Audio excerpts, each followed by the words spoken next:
Overloading is somewhat related to polymorphism. So, we will see how it is related to polymorphism and what are the different types of overloadings that are available in C++. Polymorphism is exhibited in OOP through this concept of overloading. So, the types of overloading that are available in OOP are function overloading, constructor overloading and operator overloading. So, we will see how each of these is overloaded in C++. So, when we say function overloading, it is a process of using the same name for different functions. As I said earlier, a function with the same name can perform different operations. So, that is what is implemented in function overloading. And each redefinition of the function, redefinition in the sense, see, a function will have a definition means it tells what that function does. When a function with the same name does different things, you need to have redefinition of that function. So, how is that redefinition done? What is the difference other than the function name in the definition of those functions? One is a function can use different types of parameters. So, we know that every function needs to have a name and it needs to have a set of arguments. When the name is going to be the same, the difference in the function should be only in the arguments. So, the argument can differ in the type, that is a data type. If one function is having integer data type, the other function should have float or double or character data type arguments. Another one is the sequence of parameters. Say one function is having an integer, character and float, another function can have a float, character and integer. So, the sequence in which the parameters are given in the function declaration also can be different. The third possibility is when there are different numbers of parameters. So, you have the function with the same name performing different operations, but the compiler can identify the difference in the functions by the parameters. What difference? One is in the data type of the arguments, the sequence of the arguments and the number of the arguments. So, this is how functions are overloaded in C++. When we write programs using these concepts, you will be able to understand it better. Next, we have constructor overloading. Now, constructor is a new term. Constructor is also a function, but the speciality of this constructor is that they have the same name as the class name. These functions all have the same name as the class name. So, we will see in detail what is the significant features of this constructor.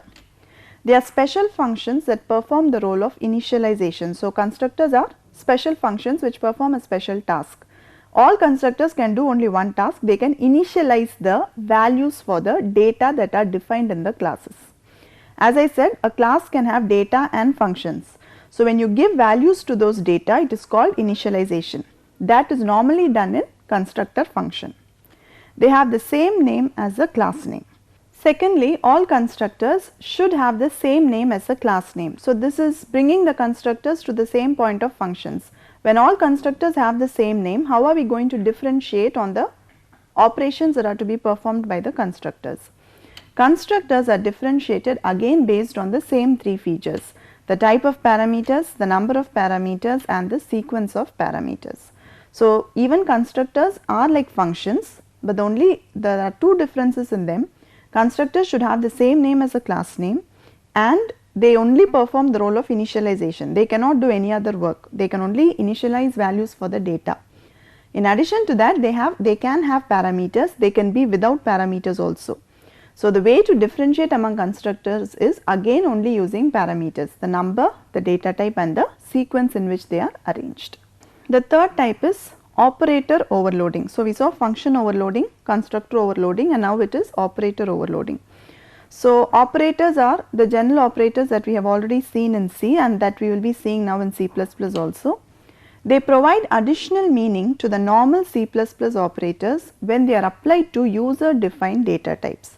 So, generally when we say operator, when we say plus or minus, the work that we expect that operator to do is to add two values or to subtract two values.